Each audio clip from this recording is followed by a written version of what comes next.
Jake Murphy sat in the back row of advanced xenological problem solving, trying not to let his smirk show too obviously. 3 months into his exchange program at the Galactic University of Centauri Prime, and he was already getting tired of the condescending looks from his alien classmates. Sure, humans were the new kids on the cosmic block, but did everyone have to act like they'd just discovered fire last week? Professor Zeldin glided into the lecture hall with that insufferable air of superiority that all Centaurian academics seem to cultivate. Picture a cross between a praying mantis and a college dean who takes himself way too seriously, and you've got Zeldin. His forearms gestured dramatically as he began his usual spiel about the intellectual superiority of elder civilizations. "Today, my primitive pupils," Zeldin announced, his translator giving his voice that nasally, know-it-all tone that made Jake want to throw something, "we shall examine a puzzle that has challenged the greatest minds across 17 star systems for over 2 millennia. Jake rolled his eyes. Here we go again with the whole "you baby species couldn't possibly understand" routine. The professor activated a holographic display, revealing an intricate 3-dimensional maze of symbols, geometric patterns, and what looked like mathematical equations having a nervous breakdown. Behold, the Millennium Maze, 1,000 steps of progressive complexity, each building upon the last. No species has ever completed it in under 50 years of dedicated study. A ripple of respectful murmurs went through the class. Jake just leaned back in his chair. 50 years, please. These aliens clearly hadn't met a species that grew up with video games and IKEA furniture assembly. The Centaurians managed 734 steps before admitting defeat, Zeldin continued proudly. The Vorthan Empire reached 812. Even the notoriously persistent Crystalline Collective abandoned their attempt at step 893. Jake raised his hand. "What's the prize for finishing it?" Zeldin's mandibles clicked in what Jake had learned was the Centaurian equivalent of amused condescension. "Prize, young human. The privilege of intellectual advancement is its own reward. Though I suppose your species requires more tangible motivations." The alien students tittered. Jake felt his competitive streak flare up like a rocket engine. "Right. So if I solve this thing, what happens?" "If you solve it."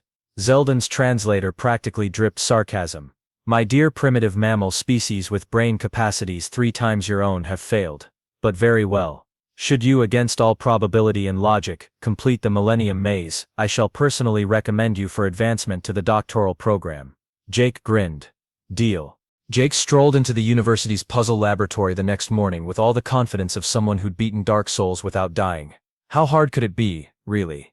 He'd grown up solving Rubik's Cubes, Sudoku puzzles, and escape rooms. This was just another brain teaser with fancy alien graphics. The first 50 steps were almost insulting in their simplicity. Pattern recognition, basic mathematical sequences, some geometric transformations that reminded him of high school calculus. Jake breezed through them in about 2 hours, occasionally pausing to crack his knuckles and wonder if this was some kind of joke. "Wow, you're really going for it," came a cheerful voice behind him. Jake turned to see Pip, a blob-like Glorbonian, who'd been surprisingly friendly since Jake's arrival. Pip looked like someone had crossed a golden retriever with a sentient puddle and had about the same level of boundless enthusiasm. "Yeah. Well, someone's got to show these uptight academics what human ingenuity looks like," Jake said, gesturing at the holographic display. "I'm already at step 53. At this rate, I'll be done by next week." Pip's eye stalks drooped slightly. "Oh Jake. You might want to pace yourself. Professor Zeldin has a reputation for designing tests that start easy, and then," Pip made a sound that Jake's translator rendered as "become absolutely soul-crushing." "Come on Pip. Have a little faith in your study buddy here." By hour 4 Jake was starting to understand what Pip meant. Step 78 involved what appeared to be a 4-dimensional chess problem combined with quantum probability calculations. Step 85 required him to solve a riddle written in 3 different extinct languages, simultaneously. And Step 92, well, Step 92 made Jake question whether the universe had a personal vendetta against him. A small crowd of alien students had gathered to watch the human attempt the impossible. Jake could hear them placing bets in various alien currencies, and from the excited chittering, he was pretty sure the odds weren't in his favor. 10 credits says he gives up before step 100, whispered a crystalline student, her voice sounding like wind chimes in a hurricane. "I'll take that bet," replied a Vorthan, his tentacles writhing with amusement. "I say he breaks down crying at step 75. Jake gritted his teeth and dove back into the puzzle. Fine, let them watch. He'd show them what happens when you underestimate a species that invented both nuclear weapons and reality television. But as he struggled through step 98, watching the holographic symbols rearrange themselves into increasingly complex patterns, Jake began to suspect that maybe, just maybe, he'd bitten off more than he could chew. The patterns were starting to hurt his brain, like trying to solve calculus while someone played death metal directly into his skull. Step 100 loomed ahead of him like a mathematical mountain, and for the first time since accepting Zeldin's challenge, Jake Murphy felt the cold touch of doubt. What followed could only be described as Jake Murphy's descent into academic madness. He'd officially entered what Pip cheerfully called the grind zone, though Jake preferred to think of it as that special circle of hell reserved for people who thought they were smarter than ancient alien civilizations. Steps 100 through 200 took him 3 days. 3 entire days. Jake had covered every available surface in his dorm room with notes, diagrams, and what appeared to be the mathematical equivalent of conspiracy theory string boards. His roommate, a sensible Aquarian named Blub, had requested a transfer after finding Jake at 3 in the morning, muttering about recursive geometric progressions while eating cereal with a fork. "Jake, buddy, you might want to take a break," Pip suggested on day 4, watching Jake attack step 215 with the desperate intensity of someone trying to defuse a bomb using only interpretive dance.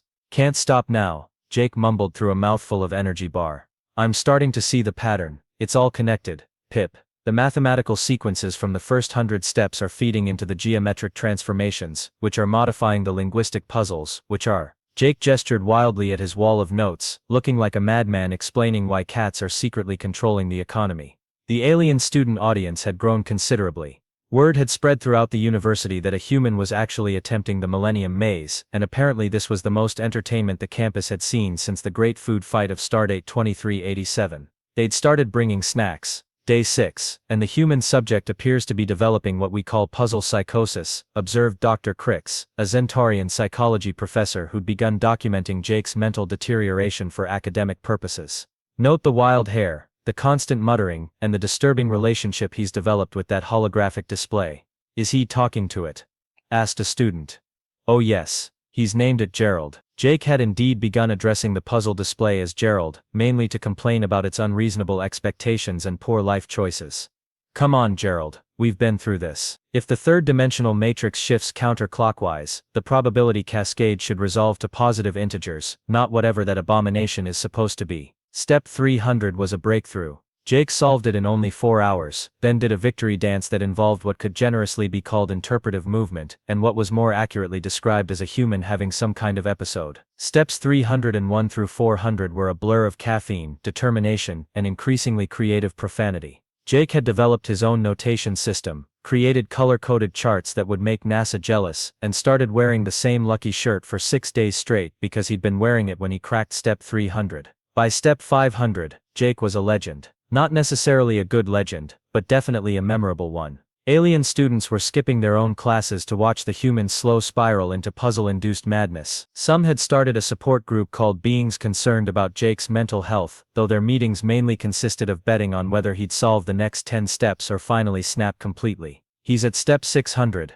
Pip reported to the gathered crowd on day 12. "I think he's actually starting to figure it out." Jake, meanwhile, was having what he would later describe as a moment of pure mathematical enlightenment, and what the psychology professor was documenting as a complete break from reality. The patterns were making sense. The connections were becoming clear. He could see the underlying structure of the puzzle like a beautiful, complex, absolutely infuriating work of art. "I've got you now, Gerald," Jake whispered to the display, his eyes bloodshot but determined. "Just 400 more steps, and then we'll see who's laughing." The puzzle, for its part, continued to exist with the serene indifference of an inanimate object that had driven countless beings to the brink of insanity. Step 753 was supposed to be Jake's moment of triumph. He'd been riding high on a wave of mathematical euphoria for the past week, solving increasingly complex puzzles with the focused intensity of someone who'd found their calling in life. Or at least someone who'd found their calling in proving alien professors wrong. The pattern that emerged on his holographic display looked familiar, but not in a good way. It was the kind of familiar that made your stomach drop and your brain start screaming warnings that you'd been ignoring for far too long. Jake stared at the sequence of symbols, his sleep-deprived mind trying to process what he was seeing. "No," he muttered, scrolling back through his meticulously organized notes. No, this can't be right." The mathematical sequence from step 753 was identical to step 3. Not similar. Not reminiscent. Absolutely, completely, impossibly identical. Jake's hands moved frantically across his digital notes, cross-referencing patterns and sequences with the desperate speed of someone who just realized they'd been building their house on quicksand. Step 754 matched Step 4, 755 matched Step 5. The geometric transformation at Step 760 was a perfect mirror of the one from Step 10. "Oh, you have got to be kidding me," Jake said, his voice rising to a pitch that made several nearby aliens cover their auditory receptors. "Gerald, you magnificent evil, absolutely diabolical piece of computational trickery." The truth hit him like a freight train carrying a cargo of cosmic irony. The Millennium Maze wasn't 1,000 unique steps. It was 250 steps, repeated 4 times in an endless soul-crushing loop. He'd been solving the same basic puzzles over and over again, with just enough variation in presentation to make them seem different. Jake stood up so fast his chair fell over, causing a small stampede among the alien spectators who'd gathered for their daily dose of watching the human lose his mind. He began pacing back and forth, gesturing at his wall of notes like a detective who'd just cracked the case of the century. 250 steps, he announced to his bewildered audience. "That's it. That's the whole thing. Every civilization that's attempted this puzzle has been chasing their own tail for decades, solving the same problems again and again, thinking they're making progress toward some mythical step 1000. Pip's eye stalk swiveled nervously. "Jake, maybe you should sit down. You're starting to make that face again." "What face?" "The face you made right before you declared war on the campus food dispensers." But Jake was beyond listening to reason. The pieces were falling into place with beautiful, terrible clarity. This wasn't a test of intellectual capability. This was a test of something far more insidious, the ability to recognize when you were being had. "Professor Zeldin," Jake bellowed, his voice echoing through the puzzle laboratory. "Get your manipulative 4-armed posterior down here right now." Within minutes, Professor Zeldin glided into the lab, his mandibles clicking with what Jake now recognized as barely contained smugness. "Ah, Mr. Murphy, I trust you're ready to admit defeat. Most species reach this point of frustration around Step 800. "Oh, I'm frustrated all right," Jake said, his grin sharp enough to cut glass. "But not for the reason you think." Professor Zeldin's mandibles clicked in that insufferably superior way that had been grating on Jake's nerves for weeks. "So you finally realized the truth about the Millennium Maze. I must say, you lasted longer than most." The Crystalline Collective gave up at Step 893, but only because they're notoriously stubborn. Most civilized species recognize the futility around Step 600. Futility. Jake's laugh had an edge that made several alien spectators take a step back. "Oh, Professor, you beautiful, arrogant fool, you think I'm here to quit?" Zeldin's forearms spread in a gesture of condescending patience. "The test, young human, is not about solving 1,000 steps. It's about recognizing when a problem has no solution. It's about intellectual humility, about knowing when to admit defeat and preserve one's sanity." Right. Jake nodded, pulling up his holographic display. "See, here's where you made your mistake, Professor. You assumed that just because every other species gave up, that meant they were being smart. But what if they were just being, I don't know, not human?" The crowd of alien students pressed closer, sensing something big was about to happen. Pip's eye stalks were practically vibrating with excitement and terror in equal measure. Jake gestured to his wall of notes, his color-coded charts, and his mathematical diagrams that looked like the fever dreams of a caffeinated mathematician. "You see all this? This isn't the work of someone trying to solve 1,000 steps. This is the work of someone who figured out there are only 250 unique steps, repeating in an endless cycle." Professor Zeldin's mandibles stopped clicking. For the first time since Jake had met him, the alien professor looked genuinely surprised. "But here's the beautiful part," Jake continued, warming to his theme like a prosecutor delivering a closing argument. "You designed this test, thinking that recognizing the loop would make people quit, that they'd realize they were wasting their time and walk away. But you know what humans do when we realize we're stuck in a loop?"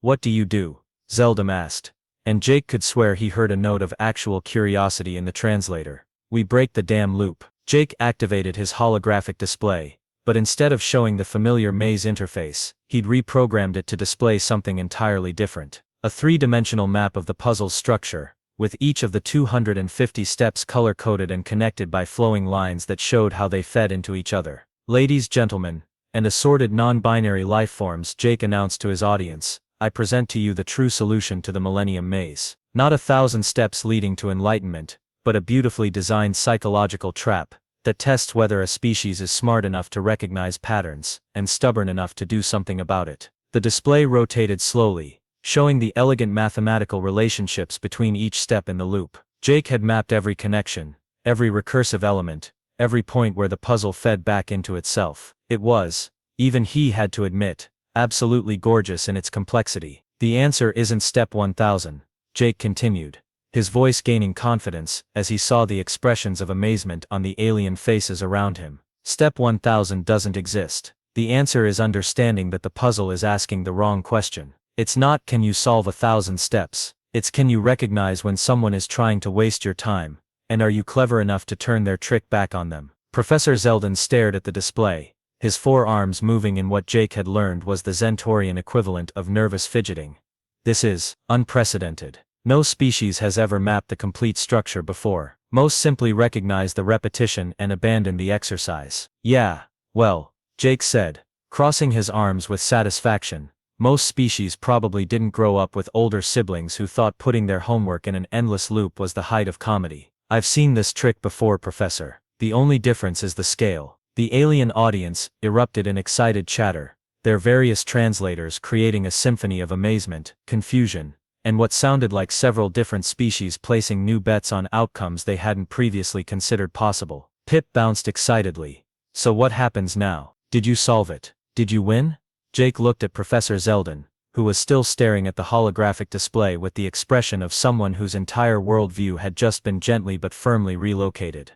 Well, Professor, I've demonstrated complete understanding of your puzzle's structure, mapped its recursive elements, and proven that I can think outside the parameters you established. Does that count as solving the Millennium Maze? Zeldin's mandibles clicked slowly, thoughtfully. Mr. Murphy, in 3 centuries of academic life, I have never encountered a species that responded to intellectual entrapment by turning it into a teaching tool. Is that a yes? Professor Zeldin's forearms gestured in what Jake had learned to recognize as the Zentorian equivalent of throwing up your hands in defeat. The alien professor stared at Jake's holographic masterpiece for a full 30 seconds before his mandibles began clicking in a pattern Jake had never heard before. Mr. Murphy, Zeldin said slowly, his translator struggling with what sounded like genuine emotion. In the 347 years I have been administering this test, across 42 different species and countless individual attempts, you are the first being to not only recognize the loop but to treat it as a problem to be solved rather than a frustration to be endured.